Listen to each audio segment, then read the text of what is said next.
2011 সালে ঘুরে ঘুরে আমি বলেছিলাম, সারা বাংলার মানুষকে বলেছিলাম যে সিপিএম কে তাড়িয়ে তৃণমূলকে অর্থাৎ রঘু ডাকাতকে তাড়িয়ে কালু ডাকাতকে আনবেন। তখন মানুষ বুঝতে পারেনি। এখন লোকেরা বলছে আপনি ঠিক বলেছিলেন, রঘু ডাকাতকে তাড়িয়ে আমরা কালু ডাকাতকে এনেছি, অর্থাৎ ডাকাত তাড়িয়ে ডাকাতি আমরা এনেছি। আমি ভাবতাম কেন লোকেরা বুঝতে পারলো না আমার কথা।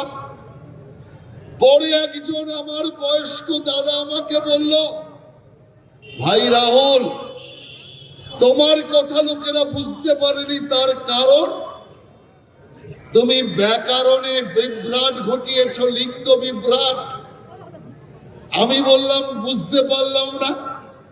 সে বলল তুমি বলেছ রঘু ডাকাতকে তাড়িয়ে কালু ডাকাত। রঘু ডাকাতকে তো লোকেরা চিনে ফেলেছে, কালু ডাকাতটাকে চিনতে পারছে না। লিঙ্গের এই বিভ্রাট। তোমার বলা উচিত ছিল রঘু ডাকাতকে তাড়িয়ে ফুলন ডাকাতকে আনবেন না, আর তবে লোকে বুঝতে পারত। আজ আমি আপনাকে আবার বলতে এসছি, 2026 বিজেপির জন্য কোনো বড় কিছু ব্যাপার নয়। 2026 আমরা ক্ষমতায় এলাম না, তাতে বিজেপির কিছু আসবে যাবে না, কিন্তু আপনার আসবে, বাংলার আসবে। আমি পরিষ্কার আপনাদের জানিয়ে রাখতে চাই, 2026 বিজেপি না এলে এই মা কালীর মন্দির থাকবে না, নৈহাটির বড় মাতা থাকবে না, সর্বত্র একটার পর একটা মসজিদ তৈরি হবে। তৃণমূলের হিন্দু নেতারা কিচ্ছু করতে পারবে না, কারণ দেখলেন না স্বয়ং মমতা ব্যানার্জি যখন মুসলমান সমস্ত ট্রেন চালাচ্ছে, একটার পর একটা জাতীয় সড়কে বাস থেকে শুরু করে সব ভাঙচুর করছে, তখন মমতা ব্যানার্জি কি বলছে? যে গরু দুধ দেয় তার লাঠিও সহ্য করতে হবে। অর্থাৎ মুসলমান ওকে দুধ দেয়, ও মুসলমানের লাঠি খাবে। হে মমতা, তুই লাঠি খা, আমরা লাঠি খেতে তৈরি নই, আমরা লাঠি খাবো না। কি চলছে আজকে এই পশ্চিম বাংলায়? মমতা ব্যানার্জির রাজত্বে কি দেখলাম? হরগোবিন্দ দাস মুর্শিদাবাদের বুকে তার ছেলে চন্দন দাস বাপ ছেলেকে জ্যান্ত জ্বালিয়ে হত্যা করা হলো। আর একই দৃশ্য আমরা দেখলাম বাংলাদেশে, দীপু দাসকে জীবন্ত জ্বালিয়ে হত্যা করলো। তো মমতা রাজ আর বাংলাদেশের ইউনূস রাজের মধ্যে পার্থক্যটা কোথায়? কোনো পার্থক্য নেই। ওরাও বলে জয় বাংলা, আর মমতারাও বলে জয় বাংলা। তফাৎটা কোথায়? ওরা বলে হিন্দু শূন্য করব, আর এখানে ফিরহাদ হাকিম বলে সবকে আল্লাহর ভক্ত করব, আল্লাহ ছাড়া কেউ থাকবে না। আমরাও বড়দের কথা বিশ্বাস করে যখনই অন্ধকারের মধ্যে দিয়ে যেতাম, রাম রাম করতে করতে যেতাম। ভূত পালিয়েছে কিনা দেখিনি, কিন্তু ভূত কখনো আসেনি, এটা আমরা উপলব্ধি করেছি। ছোটবেলায় ভূত পালাতে দেখিনি, এটা ঠিক। এত বড় বয়স হয়ে ভূত পালাতে না দেখলে কি হবে? পেতনি পালাতে তো দেখেছি। অতএব সেই কারণে আমি আপনাদের পরিষ্কার বলছি, যে রাম নাম সহ্য করতে পারে না, বিজেপি ব্যাকাকে কেমন করে সোজা করে দেখো।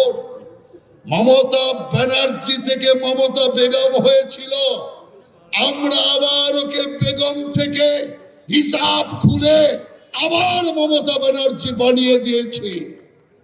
একটা মিটিং এ উঠতো 17 বার থেকে 18 বার ইনশাআল্লাহ বলতো, ইনশাআল্লাহ ইনশাআল্লাহ। এখন একটা মিটিং এ আল্লাহর একবার নাম শোনেন আর আল্লাহর নাম শোনেন না। আল্লাহ বলতে বলতে এত অভ্যস্ত, দেব দেবীর নাম তো কখনো বলেনি, সেই কারণে হঠাৎ প্র্যাকটিস শুরু করলো।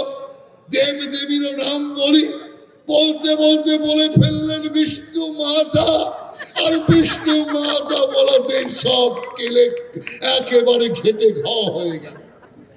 অবস্থা এটা যে মমতা ব্যানার্জি আমাদের উপর পুলিশ দিয়ে লাঠি চার্জ করিয়েছে হনুমান জয়ন্তী পালনের জন্য, ওকে দিয়ে হনুমান জয়ন্তী পালন করেছি আমরা। যে রাম নবমীর জন্য আমাদেরকে জেল খাটিয়েছে, মিছিলে লাঠি চার্জ করিয়েছে, সেই রাম নবমী গতবার তৃণমূল কংগ্রেসের ভাইয়েরা জয় শ্রীরাম করে পালন করেছে, গতবার তোরা করেছে।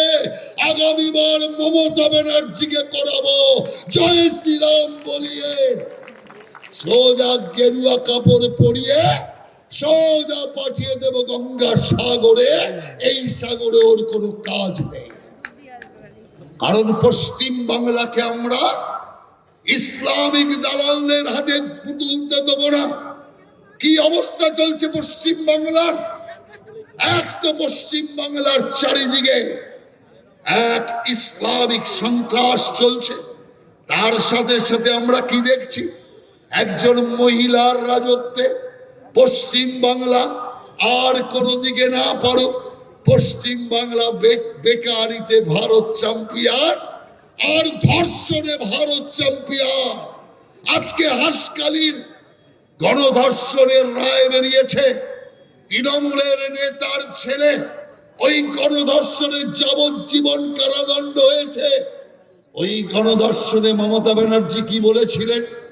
ঘটনা ঘটার পর ওই কিশোরী তাকে 9 জন ধর্ষণ করে তাকে হত্যা করে দিয়েছে।